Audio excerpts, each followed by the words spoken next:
Morning everybody and welcome to the Football Philosophy channel.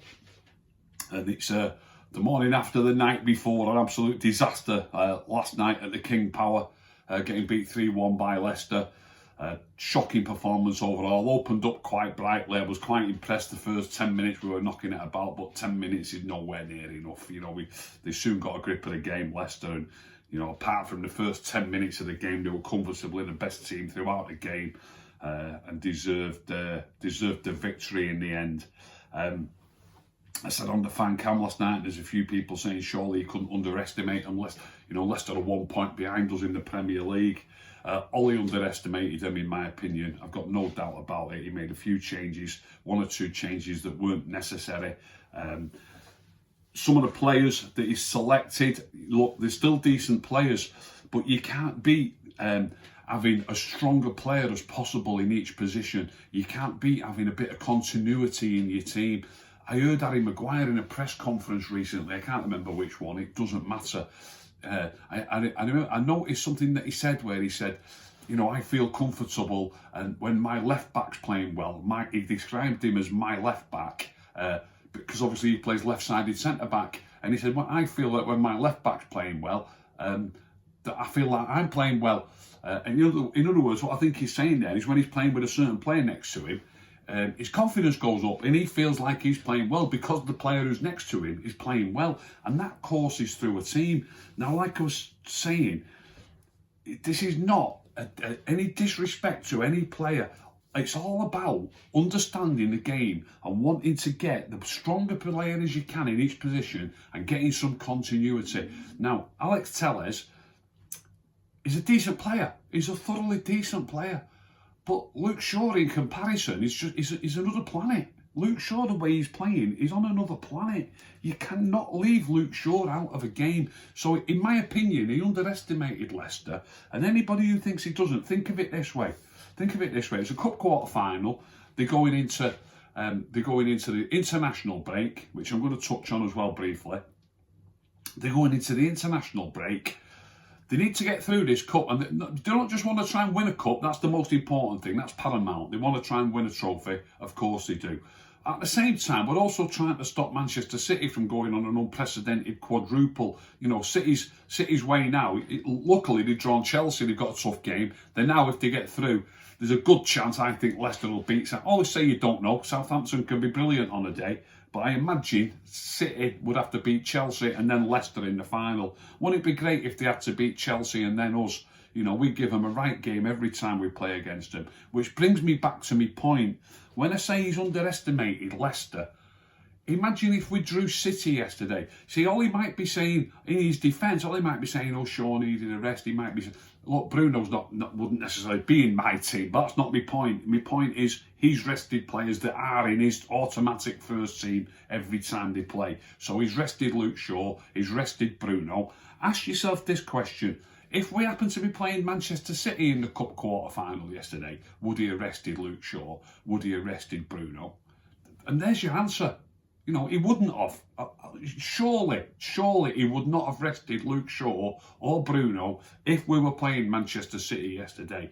So that means he thinks we'll manage against Leicester without him.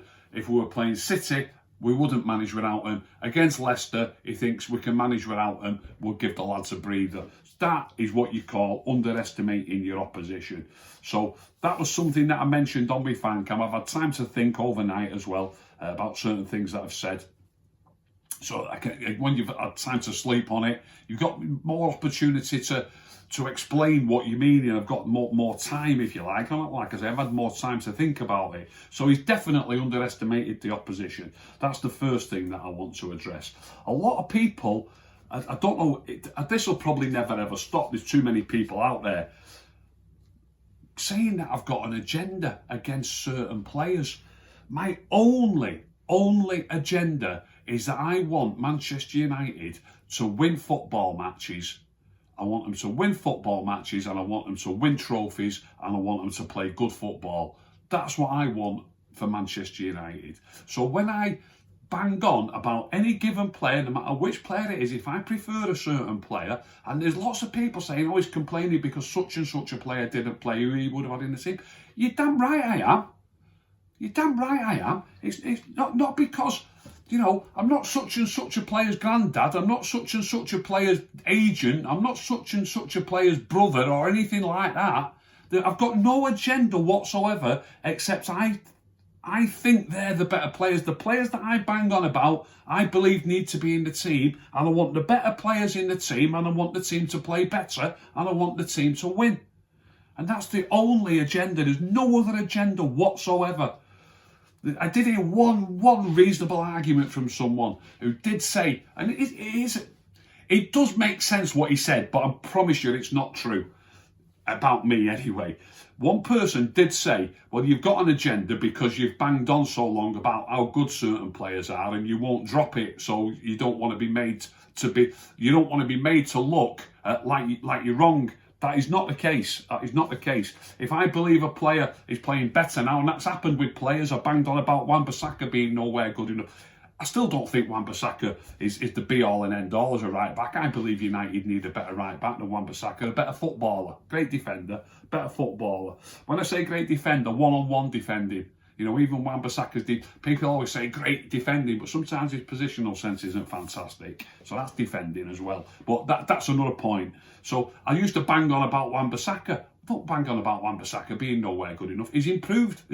He's improved beyond all recognition since he first signed for us. He's a proper, thoroughly decent right back. I will still say we want a better one, definitely. But he's a thoroughly decent right back now, and I think you can get away without having Wan-Bissaka in your team. But the rest of your team has also got to be at full strength. You need your team to be at full strength. I often look at teams and when I used to run teams, I used to think, well, I've got such a player. He's not quite good enough, but I haven't got anybody else to put in that position. He's going to have to play. I wouldn't be saying this, obviously, I'd be thinking it. He's got to play. But then I'd look at the rest of my team and I'd think, if he's the worst player in my team, I've got a decent team out today. And that's how I look at professional football sometimes. And Wan-Bissaka is by far the weakest. It's about replacing the weakest link when you're building. I was about to say by far. It's not by far, but he's not the weakest link. Aaron Wan-Bissaka is not the weakest link. So I'm happy with that. But then he leaves Luke Shaw out. Now, it affects so many things. It affects so many things. The combinations between the players, the way they work together, the way they know somebody's going to be. To try and put it in a simple manner, get it this way. We've been on a decent run of results, and all the pundits have been saying United are so dangerous down the left. You hear it virtually every time they played in recent weeks. They're so dangerous down the left because Luke Shaw and Marcus Rashford are such a great combination. United are stronger down the left. You hear that all the time, right? Now then, it's my opinion that Luke Shaw is the main ingredient in that. You know, when you're playing with Luke Shaw, you've got a great chance of playing well and looking good. He's going to give you good passes. He's going to make himself available. He's going to be there to receive. Everybody knows that Marcus isn't my favourite cup of tea. But when Luke Shaw plays and Marcus plays, Marcus has got more chance of playing okay. He's playing with Luke Shaw. You're going to have more chance. So yesterday, Marcus is injured. You really couldn't make this up. All he could do with seeing this little bit of a clip out of this video, all he could do with seeing this, Michael Carrick, Michael Phelan, could do with seeing this and understanding it and grasping it. What's fair about Marcus being injured, putting Paul Pogba in his position and then switching Luke Shaw at the same time with Alex Telles? It's stark raving mad. It's absolutely raving mad. So somebody's injured on your left wing and you've got a great combination working down the left-hand side. You bring a different player in and then you spoil his chances. Look, I'm really sorry I don't want to make this about Alex Telles. It's not all his fault. It's no single player's fault. It's no single player's fault. You've got to have every cog working. So bringing Pogba in on the left and then replacing Shaw is reducing Paul Pogba's chances of playing so well and being so effective as he could be. He still got an assist, by the way, didn't he? But it's not about that, by the way. I'm going to cover that as well. It's not about the particular assist or the particular goal. It isn't. But Paul Pogba's chances of playing well generally were dramatically reduced by Luke Shaw not playing. That's how football works. You need combinations on the field.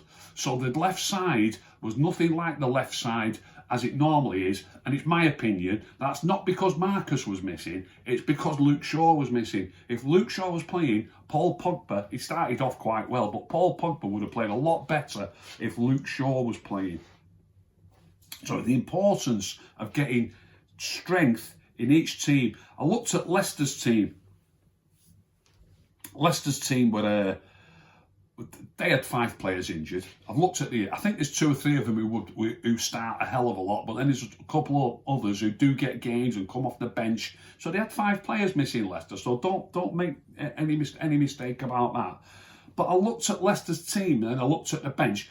He's doing a fantastic job there, Brendan Rodgers. They still had numerous decent players on the bench, so they've got 5 missing. They've got a good team out. But I looked at the bench and then I looked at the 11.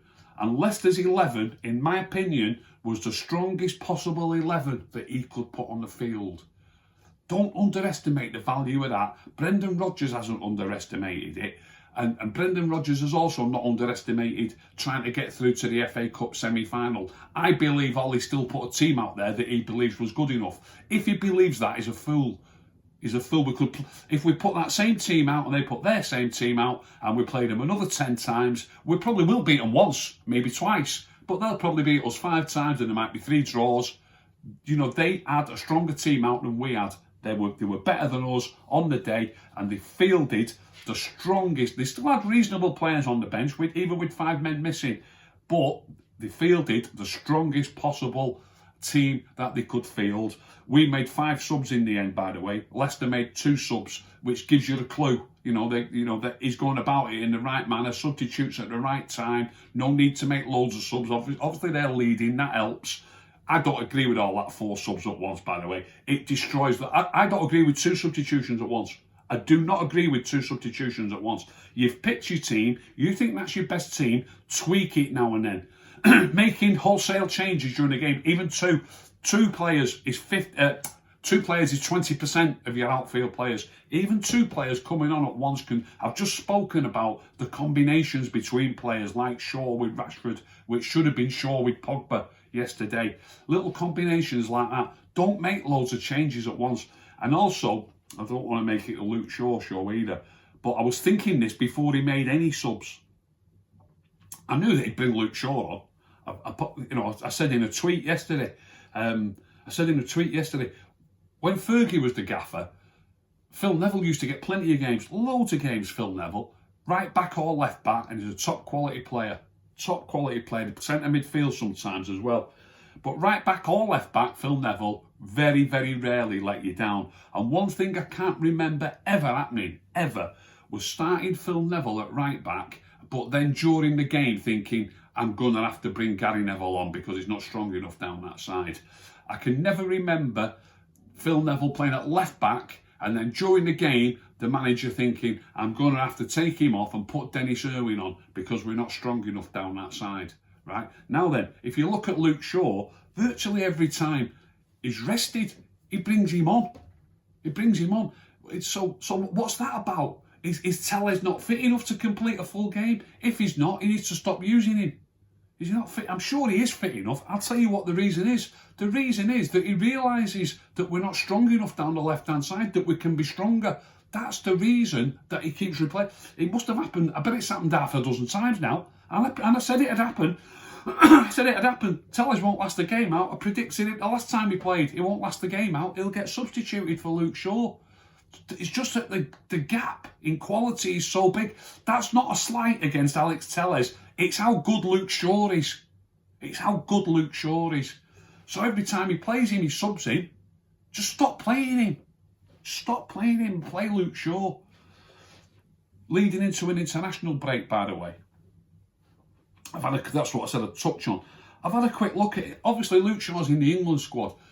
He's now going away for 2 weeks with England. So people might say, well, he needed a rest. Rubbish. Absolute rubbish.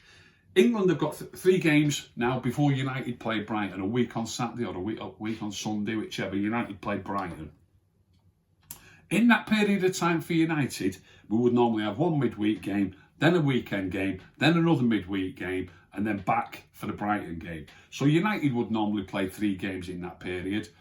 England are playing 3 games in that period. Now, we're United fans, and most of the people watching this show will be Manchester United fans, I'm sure of it. We know how good Luke Shaw is, or most of us do, and most of us think that Luke Shaw will be an automatic shoo-in for England. I actually do think that, but there's no guarantee. Chelsea have let 2 goals in 14 games. I know he switches a little bit between Alonso and Chilwell, but Chilwell's playing a lot for Leicester, for Chelsea, sorry. They've let 2 goals in 14 games in all competitions since Tuchel took over.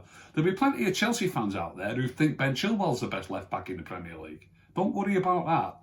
There's no nailed-on guarantee. I think he will be, but there's no nailed-on guarantee. And maybe, we don't know, maybe Southgate said to Ole he's going to play him. We don't know that. But I don't think there's a guarantee that Luke Shaw will be the first choice left back. I think he will be, but there's no guarantee. But here's the next thing. They often go away on these international breaks if they're playing 3 games, and not all the players play all the 3 games. So even if he's first choice, I think he'll only play twice. So instead of playing 3 games in the next 10 days, like he would if he was with United, he's only going to play 2, even if he's first choice. I'll be staggered if he plays all 3. I'll be absolutely staggered. And even if he does, on top of that, I've looked at the fixtures. The first one on Thursday night is against San Marino. People often say no disrespect when they actually do mean disrespect. So I'm probably a culprit for it at times, not always. Not always. But when I say no disrespect to San Marino, a lot of people say there's no easy games in international football these days. There still is the odd easy game, the odd one. And if there's a whipping boy out there, San Marino are right down there with the whipping boys. England, it'll be a disgrace if it's not like a training session for England. So on Thursday night, it should be like going into a training session, even if making yourself available, passing it, giving it, no serious, not often any serious defending to do, hardly at all. It'll be like a training session. That's on Thursday. On Sunday, they play Albania. Albania will be a bit better than San Marino, but not a million miles better. And then the following Wednesday, they play Poland, and that'll be a tough game.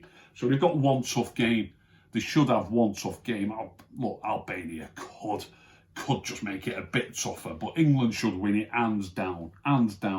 They've got one tough game. So Luke Shaw might play 1 game against San Marino, which will be like a training session. And if he does, then they'll probably play Chilwell against Albania, and then Luke Shaw will probably come in for the Poland game. So compared to playing for United for the next 2 weeks, he will be getting a breather anyway. He is getting a little bit of time off. He'll be getting a breather. There was no need to rest him for that game. It was an absolute disgrace.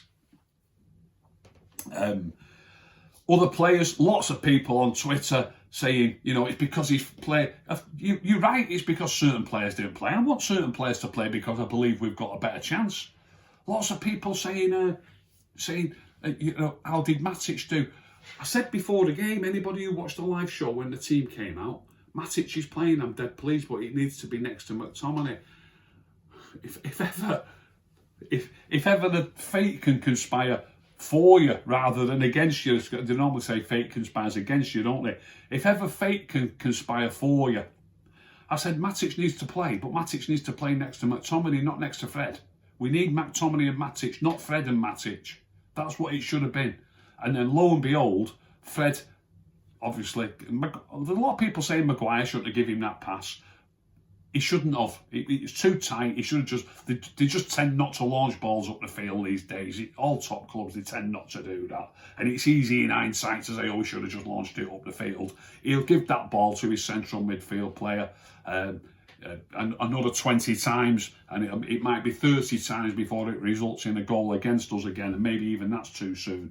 But that type of pass, that's what they do all the time. It's an accident waiting to happen. It's an accident waiting to happen, whichever player you're giving the ball to. What happened the other week with Arsenal? Arsenal the other week, they give it to Xhaka, didn't they, in his own box. Who was that against? I think it was against Southampton, and he tried to fire the ball.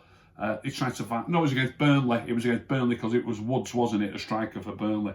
He tried to fire the ball out to the right back. It hit Woods. Woods was only standing 10 yards from the goal and the net was empty because the keeper was to this side. It bounced off Woods and went in. Exact same sort of thing. Exact same sort of thing. They've given passing the ball to somebody inside your own penalty area, or virtually inside your own penalty area, when the opposition have got players up the field, is an accident waiting to happen. So if you watch plenty of football, it might not be us, but it won't be long before you see that type of thing happen again. So should Maguire get any criticism, that's how they're told to play. They expect their own teammates to look after the ball better and pass it better. In the case of Xhaka the other week, I'm sure the blame's all on Xhaka. You know, the person who passed it to him, that, you know, they'll be saying, well, you know, you're supposed to pass it to your head. Even when you've got a man directly behind you these days, they do it. You know, you've got to take that ball and you've got to pass it, you've got to lay it off. So Granit Xhaka was the man to blame in the Arsenal situation, and Fred was the man to blame in our situation, not Harry Maguire. And like I say, it's easy in hindsight. I wish he'd have just booted it up the field. Of course I do, but they're not going to do that. It's not how they play the game these days. In my day, that would have just got launched up to the halfway line and we'd all get up the field and try and win the second ball. That's not how they play it these days, though. So Matic as well, he comes in for the game. Again, for me, you're not getting your best possibility. Matic, when he plays it to the left a lot. He much like Luke Shaw. When you talk about players, you see Luke Shaw to Matic's left will make Matic's job easier. It really will. Luke Shaw will be available in better positions. They make better angles. The better players play better when they play together. So Matic has been thrown under the bus. He's playing next to, sorry to bank on about Telles again. It's not all about him. It's not his fault. Luke Shaw needs to play. It's the manager's fault. Luke Shaw needs to play. Matic will play better if Luke Shaw's playing. If they're in a little triangle there, that triangle should have been Matic, Shaw and Pogba. That's what it should have been, not Matic, Telles and Pogba. The triangle is slightly weakened. It's like a chain, and your chain's only as strong as your weakest link. And then he's also got to his right, he's got Fred instead of McTominay. Now, if ever fate conspired for you, you know, Fred gives that goal away. Once you change a player in your team, I always say this, you don't know how a game's going to go on. I can't say, hand on heart, that if McTominay would have played instead of Fred, that we would have won that game. And it wouldn't make that much difference if it's only the one change. It's got to be all the changes. Shaw's got to play. I said this before the game on my live show. I said the team needs to be stronger. I did say I liked it. I was quite giddy about the team. I like Matic playing. I like Marshall playing. I was excited to see Van der Beek play. I was pleased Pogba was playing. So I was pleased. But I did say there's a couple of weak links and it needs to be stronger. And like I say, the team, it's like a chain, you know, as strong as your weakest link. And then Fred gives that ball away. It wasn't the first time Fred gave that ball away. They had two chances before that, after Fred had given the ball away. At half time on the match, if you watch the lads on the TV talking about it, they showed 3 clips, I think it was, of Leicester chances. And they weren't talking about who gave them the ball. They just were literally talking about Leicester's chances. So surely coincidentally, the clip started, just because it's got to start somewhere, the clip started with Fred giving the ball away on 2 out of 3 occasions. This was the 3 chances of Leicester's that they showed at half time. 2 of the 3 chances, the clip starts with Fred giving them the ball. It's got to be better. It's got to be better. So, now then, Obi Fan Cam, after the game, Flex vehemently defending the change. Dan James has been playing well on the right.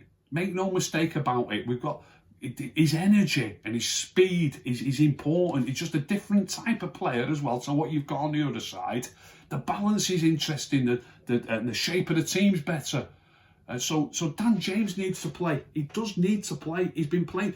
He's played 8 of the last 11 games, and all of them 8 games have gone fine. And the games that he hasn't played in, you know, we drew in the last 11 games. I've looked at it. We've drawn with West Brom. He didn't play in that game. We've drawn with Palace. He didn't play in that game. We've now got beat by Leicester. He didn't play in that game. He has played in 5 victories and 3 draws. But the 3 draws that he's played in, one was AC Milan at home. I will defend that. AC Milan at home, he rested a few players. He rested Lindelof and Shaw in that game. That could have easily been a win, that first leg, if we would have just picked a full-strength team.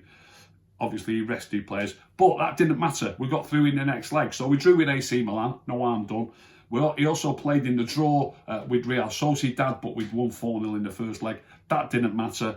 And he's also played in the draw away at Stamford Bridge, 0-0. Chelsea haven't lost in 14 games anyway, so and they already had the new manager by that stage. So that wasn't a bad result either.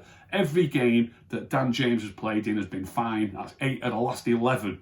And the 3 that he didn't play in have not been fine. Now, you might say it's not a massive sample size. It's not a massive sample size, but it's a big enough sample size to think, do you know what? I think we'll stick with that for a bit. And let's see if it keeps going. That's what I would suggest. And it's something that I was saying before he started playing. He needs to come into the team. And when he doesn't play, we miss him. Make no mistake about it. We miss him. Now then. Fleck said to me, but Mason played on the right and Mason got us back in the game. He might have done, but if the team shape's better and we're playing better, maybe Leicester don't get the first goal. I know you might say, how can he stop that? It's not about that. We might not be in that position. If Dan James plays, we might, if all the team play, that I'm saying, if James plays, if somebody plays instead of Fred and if Shaw plays instead of Telles, the team's better, the team's stronger. Maybe we're up the field at that moment. Maybe we're dominating the ball more. We're just playing better. So we might not get into a situation. We might not be 1-0 down. We certainly might not be 1-0 down if McTominay is playing instead of Fred for obvious reasons. So we might not be 1-0 down. Maybe we don't need that goal. Don't get carried away by who scored the goal, who got us back in the game, and one moment in a match. Obviously, they're important moments. That's obvious. But they're only important moments because they become important moments. If we've got a full strength team out, the best team we can possibly field, like Leicester had, if we've got our best team on that field, that situation definitely won't arise. The exact situation won't arise because they're just playing differently. So that definitely won't arise, that situation. But more importantly, if they've got a full strength team out, they might not only be drawing 0-0, like I said against Milan in Milan, get that solid basis, keep all those players playing, and we've got a chance of being 0-0 and we can nick a goal in the second half. We might have been 0-0 with Leicester. We equalised in the first half. If we'd have had our full strength team out, there's a great chance it would have been 0-0 at half time. So we're not needing to equalise. You don't need to get that equaliser because you're not losing in the first place. You're keeping the game solid, you're keeping the team solid, you're keeping the game cagey, and you can nick it with a goal in the second half.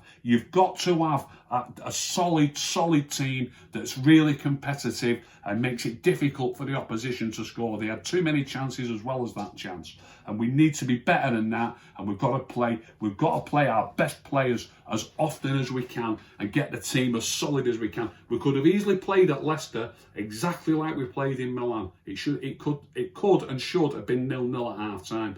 Then you don't need anybody to equalise. You've not fallen behind in the first place. And it can still be you that gets the first goal. And the first goal in any game can be so important.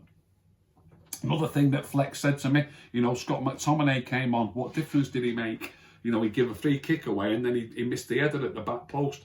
That's all true. But what I'm talking about, and this is vitally important, you've got to grasp it. Solid from the start. It's all right saying Scott came on as a sub, and what else did he do? Cavani came on as a sub, what else did he do? Bruno came on as a sub, what else did he do? When all these subs came on, we were 2-1 down, so we were 2-1 down, and in other words, we lost the game 2-1 with them, and look at it as two different games, if you like. We lost the game 1-0 with all those players playing. So it might be McTominay that it was the final nail in the coffin, if you like. But we need to not be down. We need to not be chasing the game.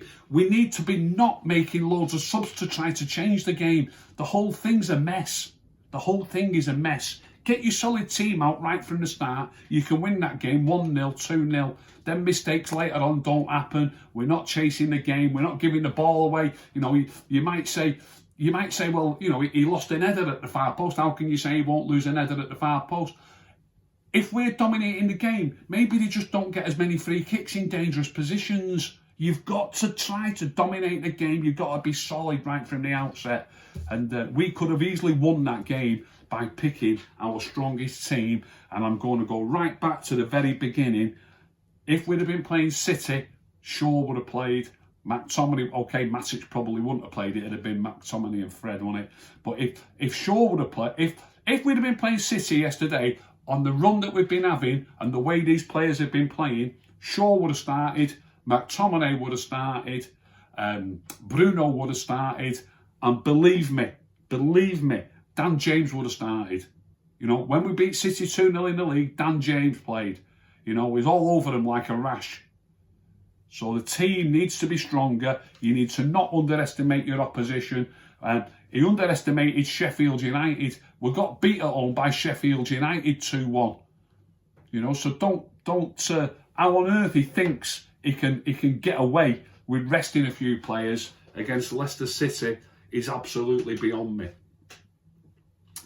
I haven't had a chance to re-watch it. I'm going to re-watch it sometime today, and I will be back at some stage with the rating show. Sorry if I've ranted on. I'm absolutely fuming.